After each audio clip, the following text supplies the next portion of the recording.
మీతో కొన్ని విషయాలు నేను షేర్ చేసుకునే ప్రయత్నం చేస్తాను. అయితే ఇది మొదటిసారి కాదు, ఇది యాక్చువల్గా ఇది రెండోది. ఈ బ్యానర్ కూడా పాతదే.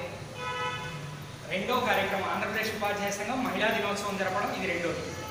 అయితే ఇప్పుడు మన వేణు గారి ఆధ్వర్యంలో మొదటిసారిగా అని అనుకోవాలి. సరే, ఏదేమైనా మహిళా దినోత్సవం మహిళ అనడంతో మిగతా దేశాలకి మన దేశానికి చాలా తేడా ఉంది.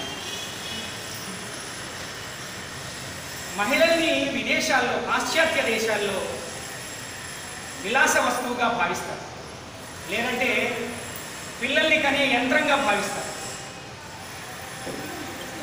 మన దేశంలో మాత్రం, మన అదృష్టం కొద్దీ ఈ భారతదేశంలో, ఈ మాతృభూమిలో మనం అందరం కూడా జన్మించాం.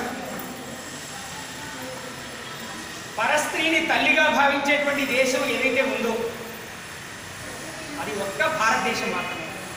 చివరికి కూరగాయలు అమ్ముతారు ఉంటారు మాతృమూర్తులు, మహిళలు. ఆ కూరగాయలు అమ్మామని పిలుస్తూ ఉంటాం మనం. ఓ కూరగాయలమ్మా, కూరగాయలమ్మ. చూడండి, ఆ రకమైనటువంటి పిలుపు మన దేశంలో తప్పితే ఎక్కడ కూడా మచ్చుకైనా కనిపించదు. కాబట్టి అటువంటి సాంప్రదాయాలు కలిగినటువంటి ప్రపంచం మొత్తం కూడా ఈరోజు సంస్కృతి సాంప్రదాయాలు అనడంతో మన దేశం వైపు చూస్తున్నారు. గత 2 ఏళ్ల క్రితమే